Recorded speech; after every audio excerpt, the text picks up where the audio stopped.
Aba mga kapatid, ang China, no? Ang China nagpakita ng angas, no? For the first time mga kapatid, nakita natin 'to. Ang Pilipinas at US at Canada ay nagsagawa ng joint military patrol dito sa West Philippine Sea. Alam nyo ba ginawa ng China? Sinabayan nila yan mga tol at nagkaroon din sila, nagkandak din sila ng kanilang pagpapatrolya. Nakipagsabayan sila mga kapatid sa joint patrol ng Pilipinas, US at Canada.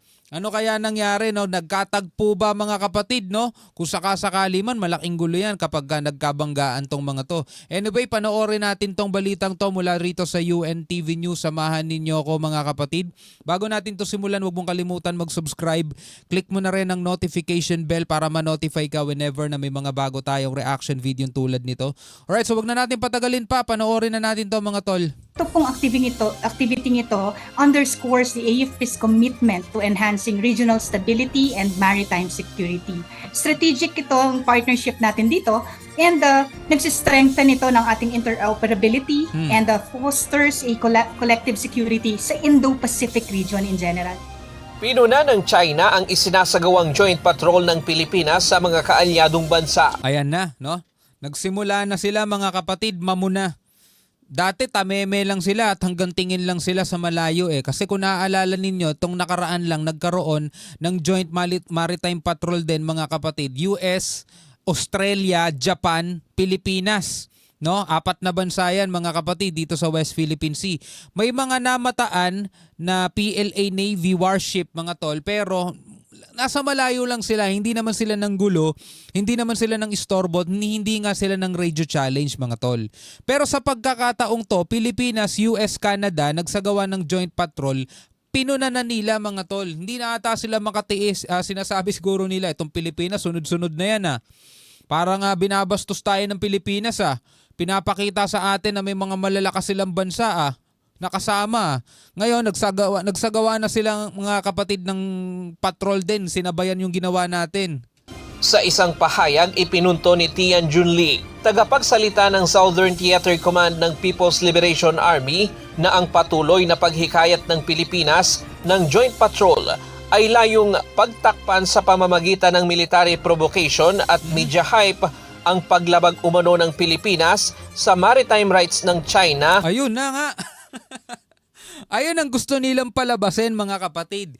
Yung ginagawa daw natin mga tol na paghikayat sa ibang mga bansa na magkaroon ng ganitong mga maritime patrol is pinagtatakpan lang daw natin. No, yung paglabag ng Pilipinas sa interes ng China. Wow ha? Wow ha? Talaga ba? Paglabag ng Pilipinas sa interes ng China? Meron ba silang maipapakitang international na batas o kaya batas sa karagatan na magsasabi o kakampi o papanig sa kanilang mga claim o sa kanilang mga sinasabi mga tol?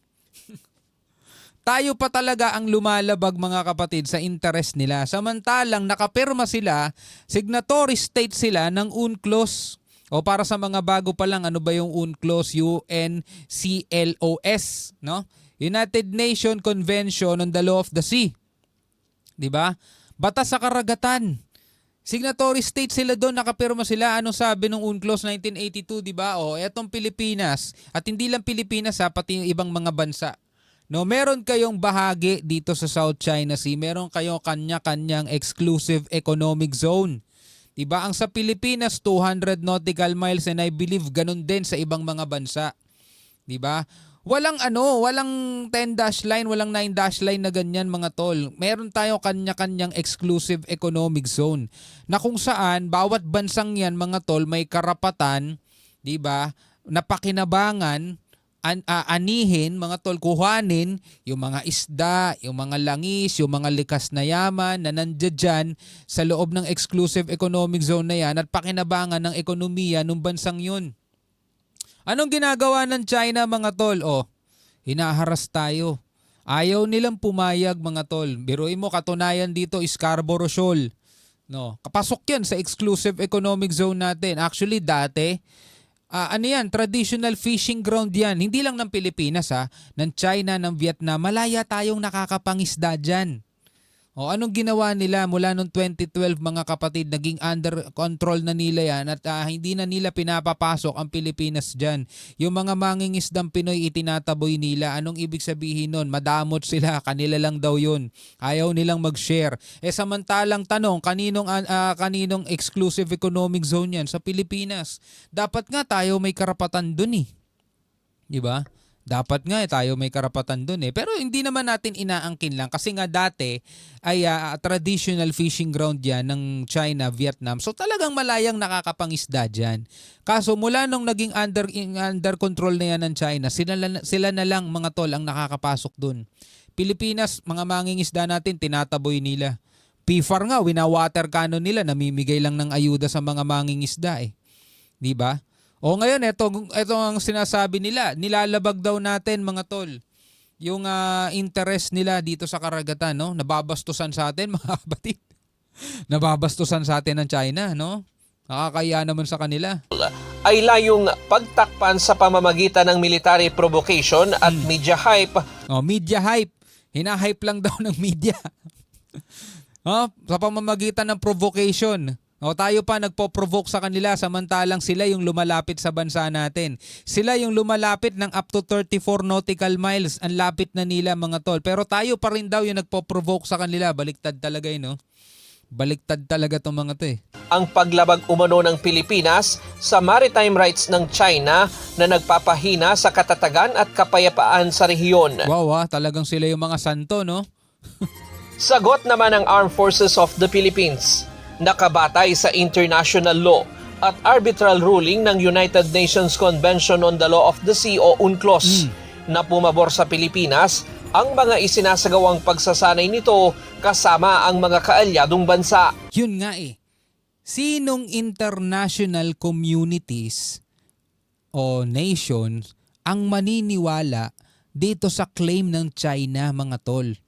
Samantalang merong Permanent Court of Arbitration na kinikilala ng buong mundo ng maraming bansa ang nagbabana ng hatol at nagpawalang bisa dito sa claim ng China sa kabuuan ng South China Sea. Nanalo tayo doon mga tol 2016 arbitral ruling meron tayo nun. Isa pa dito sa rehiyon natin mga tol. Nagko-comply ang maraming bansa sa UNCLOS, United Nations Convention on the Law of the Sea. Batas sa karagatan niya, nagko-comply sila dyan. Bukod tangin China lang ang makapal na mukha na hindi sumusunod dyan sa batas na yan. Tapos ang gusto nila, eto nakakainis, ang gusto nila, yung gustuhan nila ang dapat kilalanin ng buong mundo. Yung claim nila rito sa South China Sea na 9-dash line, 10-dash line, ang gusto nila mga kapatid, kilalanin ng arbitral ruling yun. Yun ang dapat daw kilalanin ng Court of Arbitration, no? Kasi nga, sabi nga nila, illegal daw, invalid daw, hindi daw nila i-recognize itong hatol ng Court of Arbitration. Biruin mo Permanent Court of Arbitration, mga tol, ang gusto ng China, mas above sila dun. O ano sabi ng UNCLOS? Pilipinas, may 200 nautical miles kayo dyan. Anong gusto ng China? Above din sila dun. No? Kulang na lang sabihin nila, Hoy UNCLOS, kami ang kilalanin ninyo. Ganon mga tol Patigasan talaga ng mukha. Grabe, panalo tong China. Sa atin sa Sandatahang Lakas ng Pilipinas, no, we are anchored on international laws in this. No? The arbitral ruling ruled in the favor of the Philippines, and this is the right of our country to perform in these exercises in our exclusive economic zone. Sabi ng AFP, ang mga bansang kalahok sa pagsasanay ay may iisang layunin, ang panatiliin ang bukas at payapang Indo-Pacific. Eto, halimbawa Canada. Ano yan mga kapatid? Diba? Sa tingin ba nila illegal ang claim ng Pilipinas? Hindi ba naniniwala ang Canada rito sa arbitral award na nakuha ng Pilipinas? Hindi mga tol international law yan diba? Batas international yan na dapat talaga meron yan para hindi tayo magkaroon ng mga kaguluhan. Kasi mga tol, halimbawa sa isang barangay, alisin mo ng batas yan. Diba? Alisan mo ng batas, alisan mo ng rules. Wala yan, labo-labo yan. Kita mo, magiging magulo yan. Ganon din mga tol, dito sa ating mundo. Kung walang batas na sinusunod ng mga bansa, kanya-kanyang sigaan yan. 'Di ba? Etong China mga tol, hindi ata nag-e-exist sa kanila ang batas kaya tingnan mo naniniga sila. Kahapon isinagawa sa Exclusive Economic Zone ng Pilipinas ang ikapitong Multilateral Maritime Cooperative Activity o Joint Patrol kung saan lumahok ang Pilipinas, Canada at Estados Unidos. Bagamat may namataan silang mga PLA Navy ship, surveillance ship at helicopter, hindi naman ito nakialam sa pagsasanay. There were 3 Tingnan mo pagdating doon sa actual, hindi sila nangingialam, hindi sila naglalakas loob na humarang. Pero after nun mga tol, pinupunan nila, no? After nun, saka sila nagnangangak-ngak. Pakatapang talaga nila, no?